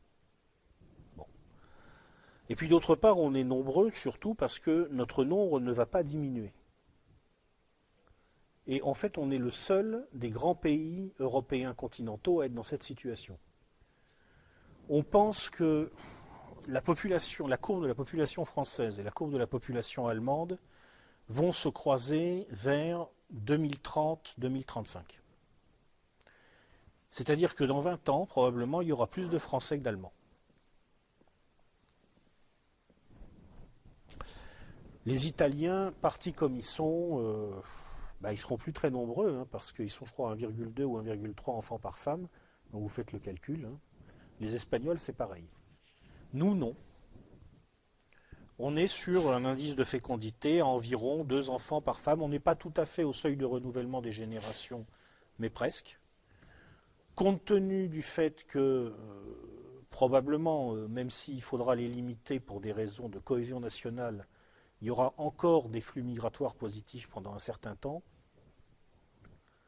probablement, sous réserve que nous arrivions à intégrer ces populations, ce qui est un défi considérable, on peut même penser que la population active française ne va pas diminuer significativement dans les décennies qui viennent.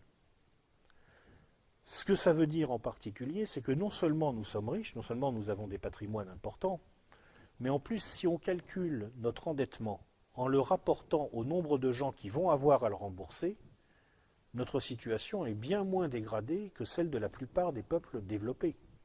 Parce que si vous regardez l'endettement allemand, italien, on n'en parle même pas, hein, par rapport au nombre de gens qui auront à le rembourser, c'est pire que chez nous.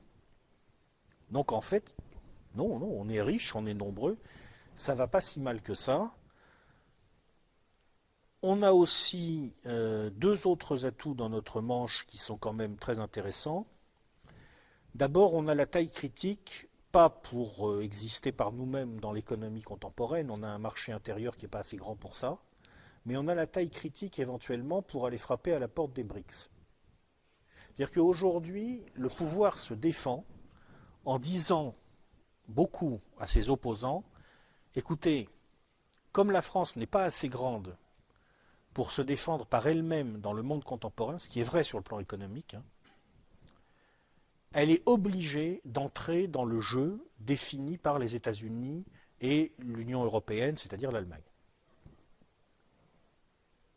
Mais moi j'ai regardé une carte du monde, il m'a semblé quand même qu'il y avait d'autres pays sur Terre qui n'étaient pas tout à fait non plus des puissances secondaires. La Chine, l'Inde, la Russie, le Brésil, l'Amérique latine d'une façon générale. Et on a la taille critique pour aller frapper à la porte de ces gens-là. C'est-à-dire qu'effectivement, les petits pays européens, eux, ils sont prisonniers. Parce qu'ils n'ont pas les moyens de se dégager de l'emprise de leurs protecteurs occidentaux, on va dire, et ils ne pèsent pas assez lourd pour être vraiment pris au sérieux dans une discussion avec les Russes ou les Chinois. Nous, si. Nous, si. Donc on a, si un jour on a un pouvoir qui est décidé à porter ses couilles, on a les moyens de faire sentir un pouvoir géostratégique. On a des choses à négocier.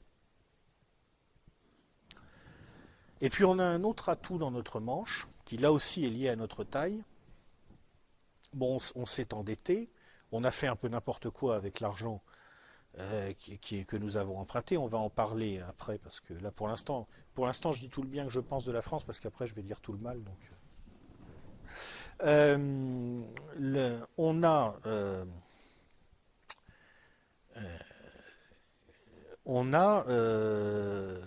s'est endetté dans notre droit à nous. Ça j'ai remarqué, c'est une chose que personne n'explique dans les médias. La plupart des pays, quand ils prêtent de l'argent, évidemment, il y a un contrat implicite derrière cet emprunt. Quand vous allez à la banque, vous signez un emprunt, vous signez un papier. Dans quel droit ce contrat est-il inscrit? Les petits pays, n'ont pas les moyens d'imposer leurs droits. Par exemple, la Grèce a un problème aujourd'hui, c'est que les 2 tiers de sa dette correspondent à des contrats qui sont en droit étranger. Britannique, par exemple. Nous, à peu près 95% de notre dette publique est en droit français. Un peu plus de la moitié de notre dette privée est aussi en droit français. Donc ce que ça veut dire, c'est que la puissance publique chez nous, juridiquement, définit les modalités d'interprétation, d'évolution de notre endettement. Donc ce que ça veut dire en particulier, c'est que si la zone euro explosait, l'essentiel de notre dette serait, par décision de la puissance publique, relibellé en francs. Ce n'est pas du tout la même chose pour les Grecs, par exemple. Si eux, ils sortent de l'euro, les 2 tiers de leur dette restent libellés en euros. Et nous, on n'a pas ce problème-là. Ça, c'est un atout considérable. Donc, quand vous mettez bout à bout tout ça, vous voyez que, en fait, il ne faut pas désespérer. Les Français qui sont, il faut le savoir, d'après les études qui ont pu être faites, l'un des peuples les plus pessimistes du monde. 90% des Français pensent que leurs enfants vivront plus mal qu'eux. Je crois qu'on est plus pessimiste que les Grecs, et je me demande si on n'est pas plus que les Syriens, même, ou un truc comme ça. Complètement fou. Bah, il faut relativiser quand même. Non, attendez, arrêtez. Ça ne va pas si mal que ça.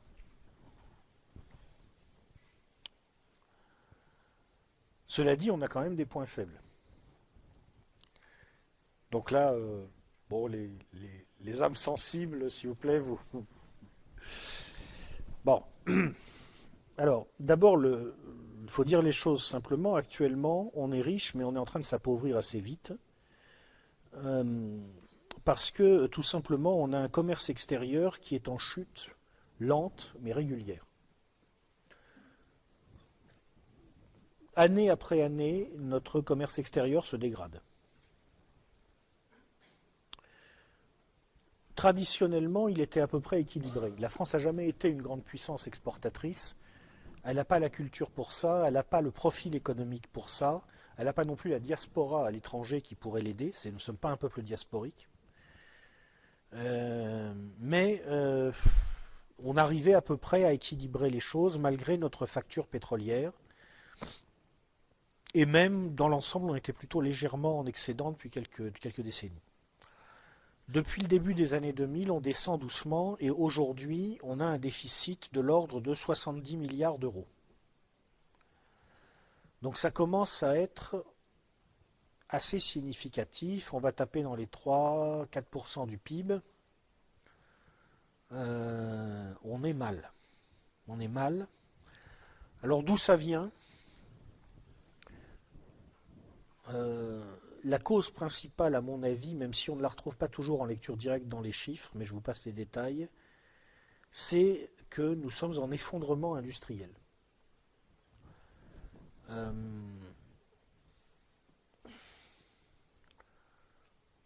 En particulier, ce qui est très inquiétant, c'est que nous sommes de plus en plus en train de témoigner d'un déficit d'investissement très lourd dans le domaine industriel. J'ai simplement relevé un chiffre, alors je ne l'ai pas vérifié, et il vient d'une source sur laquelle j'ai moyennement confiance, mais il me paraît correspondre intuitivement à ce que je crois voir par ailleurs. Le nombre de robots dans l'industrie, 150 000 en Allemagne, 30 000 en France. C'est-à-dire que si on considère que, bon, à ces échelles-là, en quelque sorte, la loi des grands nombres doit s'appliquer, le nombre de robots donne une idée de la puissance de robotisation, elle est 5 fois plus élevée en Allemagne qu'en France. Ça donne une idée des rapports de force qui sont en train de s'établir en termes de puissance industrielle.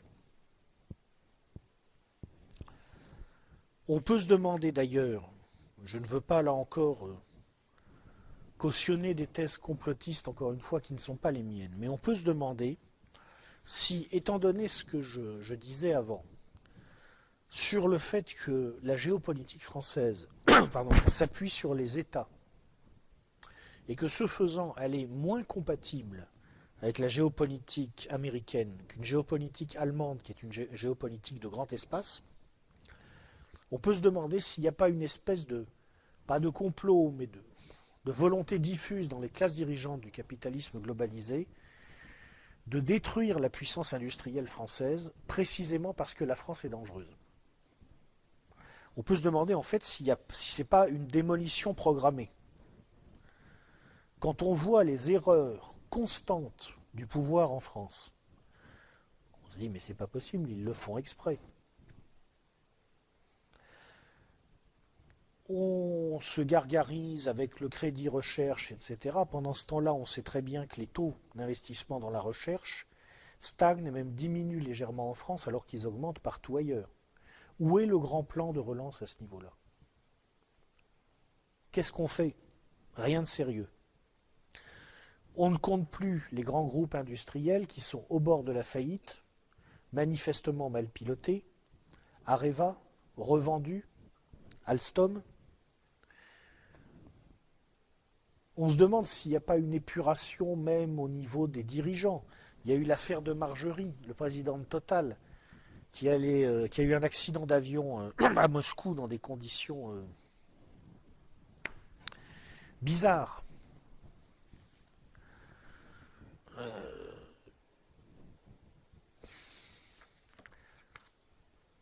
Ça ressemble à l'organisation d'une implosion économique, en fait. Alors, soit c'est tout simplement parce qu'on est dirigé par des nuls, je pense qu'on est dirigé par des nuls, effectivement, mais peut-être aussi ils le font un peu exprès. Bon.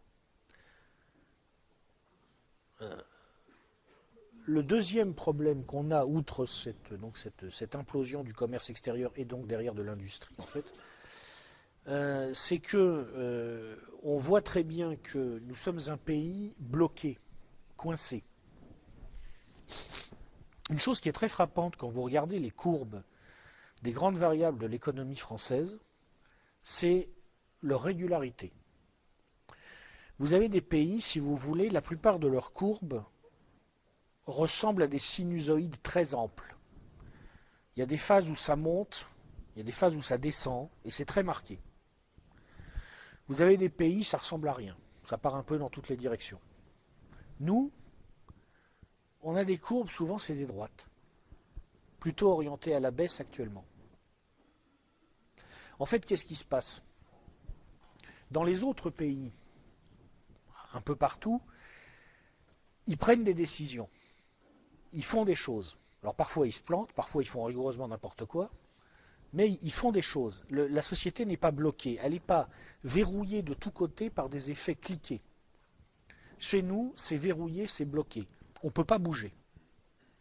En particulier, on ne peut pas baisser la dépense publique. Si on dit qu'on veut baisser la dépense publique, on est obligatoirement un salaud. On est obligatoirement un fou furieux ultra-libéral. Donc ça veut dire que si je dis que c'est un peu con de balancer chaque année des milliards et des milliards dans une éducation nationale qui fonctionne n'importe comment, et qu'on ferait peut-être mieux de baisser les budgets et d'augmenter le niveau de bon sens, ça fait de moi un ultra-libéral, franchement? Non, je ne crois pas. Si je dis que je ne comprends pas pourquoi il est impossible d'envisager de revenir sur un avantage acquis, on va me traiter automatiquement de salaud qui veut développer les inégalités. Mais attendez, je ne veux pas développer les inégalités. Un avantage acquis, c'est-à-dire en fait un privilège, il peut être justifié ou non justifié. La défense de l'égalité, ce n'est pas la défense des avantages acquis, c'est plutôt souvent leur remise en cause. Nous sommes un pays qui est bloqué, et ça renvoie implicitement en fait à notre anthropologie fondamentale, à mon avis. En fait, qu'est-ce qui caractérise le français? C'est pas tellement sa latinité, parce qu'il n'est pas si latin que ça. D'ailleurs, ici, à Strasbourg, la latinité, je ne sais pas si c'est un fondamental. Hein, bon. C'est pas tellement son catholicisme, parce que c'est vrai que la France est la fille aînée de l'Église, mais enfin, c'est une fille qui a donné beaucoup de soucis à sa mère, hein, donc C'est pas tellement ça. Ce qui caractérise le français, c'est que c'est un paysan dominé par un État central très fort. Donc il a les caractéristiques du paysan, et à mon avis, c'est ce que nous avons de bon en nous. C'est pour ça que nous sommes riches. Le paysan, il est prudent.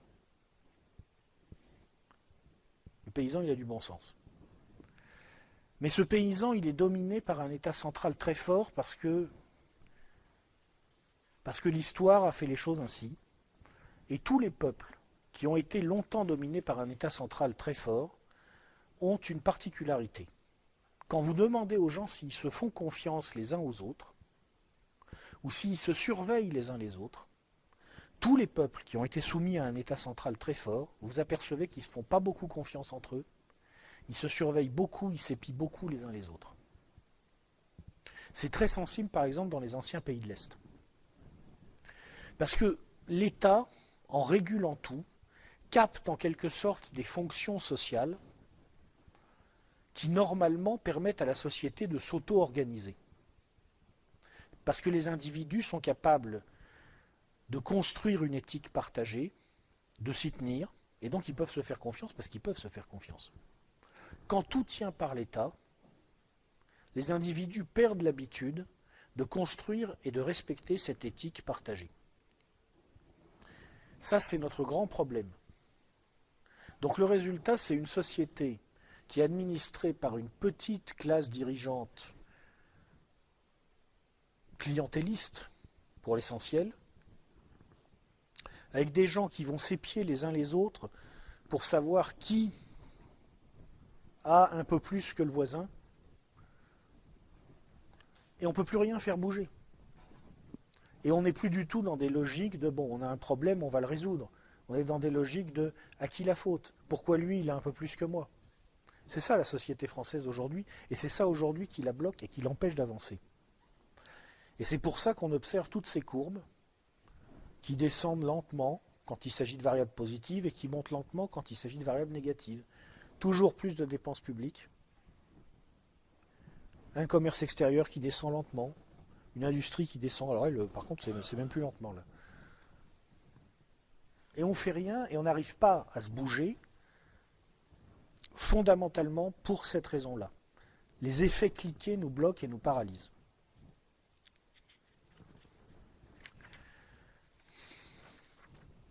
Donc, si je synthétise, quelle est la situation de la France aujourd'hui? Elle a des atouts considérables. On est riche, on est nombreux, on est capable de peser dans le monde, et notre dette, c'est nous qui disons comment elle fonctionne. Mais on a un vrai problème. On est en train de s'appauvrir, on est en train de tomber lentement, et on est en train de tomber lentement parce qu'on est bloqué. Pourquoi on est bloqué? À cause d'un système qui s'est mis en place à l'intérieur de chez nous, qui est un système clientéliste, capté par une classe politique incompétente, coupée du monde aussi, qui n'a plus conscience des réalités. 55% de nos parlementaires ont fait carrière dans la fonction publique. J'ai rien contre les fonctionnaires. Un fonctionnaire a tout à fait le droit d'avoir des opinions. Mais est-ce que c'est normal que la majorité de nos parlementaires soient issus de la fonction publique? Simplement, on peut se poser la question quand même. Bon.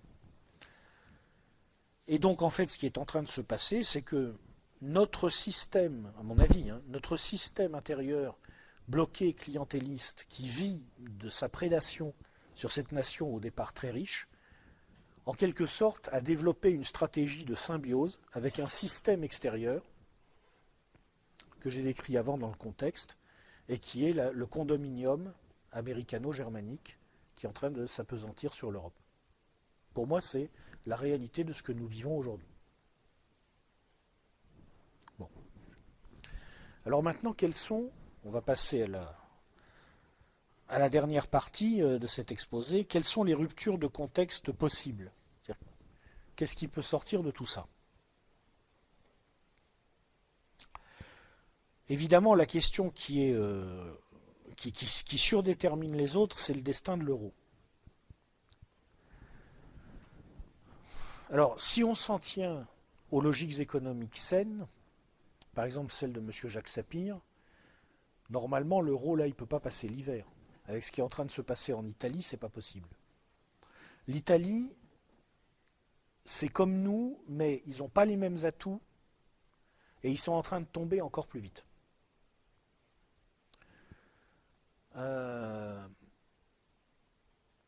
C'est le seul pays d'Europe, sauf erreur de ma part, où le PIB a baissé depuis l'introduction de l'euro en volume. C'est un pays qui a un taux d'endettement public absolument insupportable. Alors il est très riche à cause de l'Italie du Nord, mais c'est quasiment impossible d'aller saisir la fortune privée là-bas, parce qu'on n'est pas en France. Hein. Vous savez, la France c'est un État, l'Italie c'est un état d'esprit. Hein. Pour arriver à saisir un contribuable dans le nord de l'Italie, il faut sortir les fusils, puis alors dans le sud... De toute façon, dans le sud, il y a le PIB officiel, il y a le PIB au noir et il y a le PIB criminel. Et c'est quasiment officiel. D'ailleurs, les économistes le calculent. Bon. Donc, normalement, ce pays-là ne peut pas rester encore très longtemps dans la zone euro. C'est le calcul que fait, par exemple, Jacques Sapir, qui a fait un article là-dessus, très intéressant. Le problème, c'est que le raisonnement de Sapir serait exact si la crise n'était pas instrumentalisée et pilotée. Parce que comme je vous ai expliqué, tant que ces oligarchies s'entendent, tant qu'elles n'ont pas trop de problèmes géopolitiques, par l'hyperfinanciarisation, elles arrivent manifestement à rendre pilotables les crises qui se déclenchent ou qui ne se déclenchent pas. Il leur suffit, après tout, de décider que va y avoir une petite porte qui va s'ouvrir à l'arrière de la Banca d'Italia, et puis on va faire rentrer quelques dizaines de milliards de dollars dedans, et puis ils diffèrent le collapsus italien. Puis ils peuvent refaire ça tous les ans pendant quelques temps. Ça dépend en fait beaucoup de ce qu'ils vont décider. À un moment, à mon avis, il faudra forcément qu'ils fassent sauter la zone euro telle qu'elle est, ou qu'ils aillent carrément vers la constitution d'un État européen unifié. Ils seront obligés de choisir. Est-ce qu'ils peuvent faire cet État européen unifié? En plus, c'est très complexe. C'est très difficile, et puis ils ne sont pas obligés de le choisir. Parce que ça veut dire que ils sont obligés de gérer ensuite directement au niveau de l'oligarchie centrale, en quelque sorte, des problèmes qu'ils ont peut-être plutôt envie de cantonner dans des marges et des périphéries. Bon. Donc le plus probable, c'est qu'à tôt ou tard, ils feront exploser la zone euro.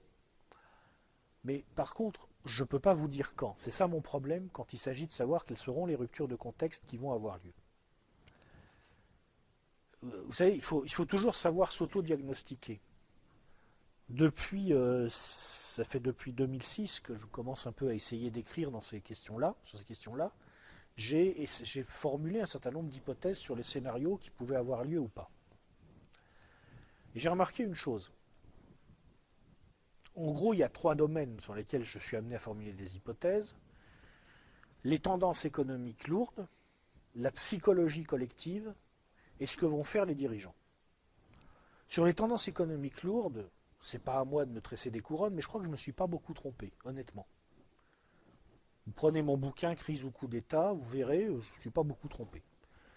Sur la psychologie collective, je crois que je ne me suis pas beaucoup trompé non plus. Vous prenez mon bouquin Crise économique ou crise du sens, je crois que j'ai assez bien tapé dans le mille. Par contre, sur ce qu'allaient faire les dirigeants, je n'arrête pas de me vautrer. Manifestement, il y a un truc que je ne comprends pas. Moi, par exemple, j'étais persuadé que le travail de Benjamin Bernanke, ça serait de faire sauter le système. Parce que comme c'est pas viable, à un moment, il va vraiment falloir qu'il le fasse sauter. Et je me suis dit, ce gars-là, il a été mis là pour faire sauter le truc. C'est un universitaire. Il ne fait pas vraiment partie du top niveau des banques d'affaires. Il a une tête à chapeau. Ils vont lui faire porter le fait qu'à un moment, ils vont faire sauter le dollar pour mettre autre chose à la place. Mais je me suis planté. C'est pas ça qui s'est passé. Donc visiblement, ma logique consistant à analyser un peu qui était Bernanke pour savoir quel rôle on lui ferait jouer Ben non, ça n'a pas marché. J'ai essayé de me dire qu'est-ce que ferait Draghi. Je me suis dit son travail, ça va être de verrouiller la politique monétaire européenne pour achever de couler l'Europe pour que le capital file vers les États-Unis. C'est pas du tout ça qu'il a fait. Je me suis planté, encore une fois, parce qu'il y a visiblement eu un accord, je vous dis à mon avis, entre Allemands et Anglo-Saxons, et je ne l'ai pas vu venir. J'ai mal prévu. Merkel, c'est pareil. Moi, j'étais convaincu que Merkel, malgré son atlantisme congénital, j'ai envie de dire, à un certain moment, elle allait, à sa façon, c'est-à-dire sans vraiment décider, mais elle allait rééquilibrer la position allemande entre la Russie et les États-Unis. Je pensais que ça allait finir par arriver. Parce que bon, on lui écoute son portable, on lui pique ses sous, on lui file une guerre à sa porte, elle va quand même à un moment s'énerver. Non, visiblement, c'est pas ça du tout. Là, actuellement, ce qu'elle fait, c'est qu'elle réaffirme l'axe entre les États-Unis et l'Allemagne. Donc, je ne fais plus de prévisions sur ce que vont faire les classes dirigeantes. Je reconnais que j'en suis incapable. J'ai essayé, à chaque fois je me plante, donc je ne dis plus rien. La seule chose que je peux dire, c'est que c'est ça qui va conditionner le reste. C'est-à-dire, à quel moment ils vont décider de faire sauter la zone euro et de quelle manière ils vont la faire sauter. Alors pour nous, Français concrètement, ce que ça veut dire, c'est que, évidemment, nous on a une échéance politique importante à l'horizon à peu près 2017. Donc il y a la première question à se poser, c'est est-ce que l'euro sera encore là en 2017 ou pas? À mon avis, en termes de conséquences politiques, tant que l'euro est là, il n'est pas possible qu'une force de renouveau prenne le pouvoir en France. Pour des raisons en fait démographiques. Tant que l'euro est là, tant qu'il y a cette alliance, on va dire germano-centrée, qui verrouille tout sur le continent et sur laquelle peut s'appuyer la classe dirigeante française pour verrouiller de son côté ce système interne qui bloque tout, pas par effet cliquet comme j'ai expliqué, le truc ne peut pas exploser. Il ne peut pas exploser parce que politiquement en France, l'électorat conservateur au mauvais sens du terme, c'est-à-dire celui qui veut en gros conserver ses petits sous, est majoritaire. D'abord parce qu'on est un pays rentier, comme j'ai expliqué, mais aussi parce qu'on est, comme tous les autres, un pays de vieux. L'âge médian du corps électoral en France, ça doit être un peu au-dessus de 50 ans. Donc vous avez énormément de gens, si vous voulez, ils n'ont pas envie de voir exploser l'euro, parce que qu'est-ce qui va se passer si l'euro explose? On reviendra aux parités monétaires réelles. Or cette France, à l'industrie mal en point, ne peut pas avoir la même politique monétaire que l'Allemagne. Si jamais l'euro explose, il y aura une forte inflation en France. Cette inflation, on ne pourra pas l'accompagner sur les retraites. On ne pourra pas l'accompagner non plus d'ailleurs sur les salaires des fonctionnaires. Donc toute la partie de la population qui sait très bien en fait qu'elle est dans un système mortifère, mais qui en vit pour l'instant, elle votera toujours pour le conservatisme, à mon avis. Parce que les gens sont comme ça. Ils voient d'abord leur intérêt. Alors bien entendu, il se trouvera des gens pour leur mentir comme ils veulent, pour leur dire que c'est pas du tout au deuxième tour des élections présidentielles 2017. Imaginons par exemple que le deuxième tour oppose François Hollande, ça ne sera pas le cas à mon avis, mais imaginons à Marine Le Pen. François Hollande sera élu. François Hollande sera élu si c'est le cas. Et ceux qui iront voter, ça ne sera pas du tout parce qu'ils veulent sauver un système qui leur paye leur retraite et leur salaire de fonctionnaire et qui leur évite d'avoir à faire face à la période très dure que représentera nécessairement la refondation du pays. Non, non, ils feront barrage au fascisme. Et c'est comme ça que ça marchera. Là-dessus, je ne me fais pas d'illusions. Tant que l'euro est là, politiquement en France, il ne faut pas espérer voir surgir quelque chose de nouveau. En revanche, Ce qui est intéressant, c'est ce qui va se passer le jour où, si comme on peut penser, ça finit par arriver, où l'euro sautera. Parce qu'à ce moment-là, tous ces gens n'auront plus de raison de défendre le système, parce qu'il va s'écrouler de lui-même très vite. Il est très possible, par exemple, je fais un scénario, je tire un plan sur la comète, imaginons qu'Alain Juppé soit élu en 2017. C'est très possible. Bon, il va être élu pourquoi? Pour mettre en place un gouvernement d'union nationale entre guillemets large, c'est-à-dire allant de l'aile droite du PS à l'aile gauche de l'UMP, à peu près. Enfin, l'aile droite, l'aile gauche, appelez ça comme vous voulez. Bon, ils vont gouverner ensemble, probablement. Et ce gouvernement essaiera de raccrocher la France à un projet qui est visiblement en train d'émerger en Allemagne, de retour à une politique d'investissement.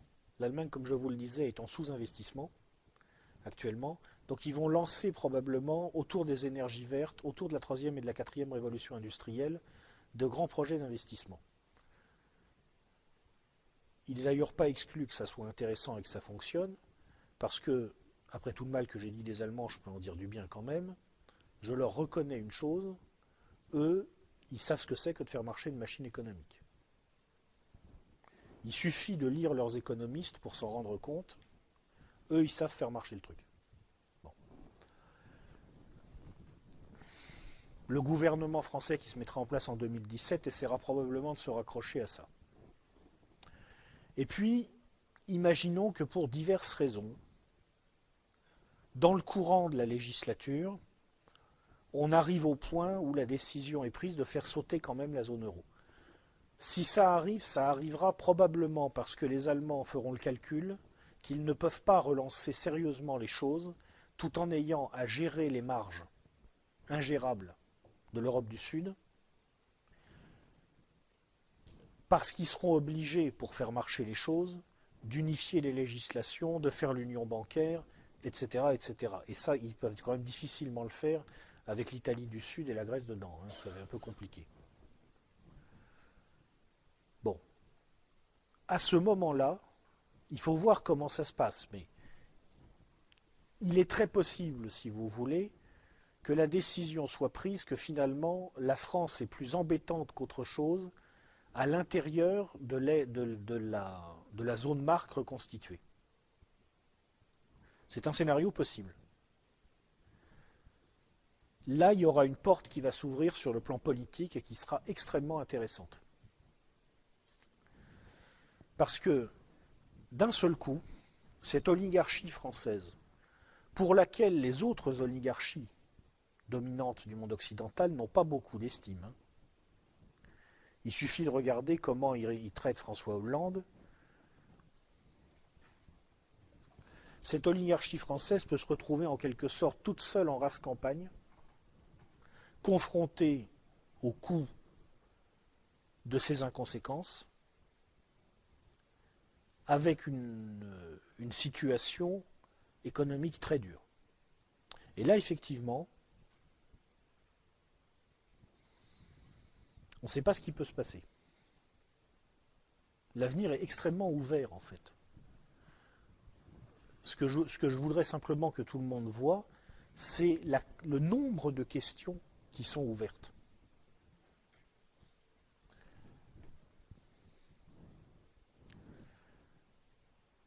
On ne peut pas anticiper à l'avance sur la façon dont ça va se passer. C'est trop compliqué, mais on peut garder simplement cette idée en tête. Tant que l'euro est là, tel qu'il est actuellement, tel qu'il fonctionne, non, politiquement c'est bouché. Mais par contre, il ne faut pas désespérer, il ne faut pas arrêter de travailler. Parce que le jour où ça va sauter, il se pourrait bien que l'histoire soit... On revienne dans une phase en quelque sorte où on peut écrire l'histoire, et il faudra être prêt à l'écrire très vite. Parce qu'à ce moment-là, ça pourrait se passer très vite. Ça pourrait se débloquer très vite. C'est une chose qui s'est souvent passée dans l'histoire de France, à cause, encore une fois, des spécificités anthropologiques induites par le poids de notre État central. Pendant longtemps, tout reste coincé, Puis le jour où ça se décoince, ça va extrêmement vite. Voilà. J'ai pas eu le temps de dire tout ce que j'avais à dire. Je suis désolé, mais j'ai déjà complètement explosé mon budget temps. Donc j'ai dit quand même l'essentiel de ce que j'avais à dire et je vous remercie de votre attention.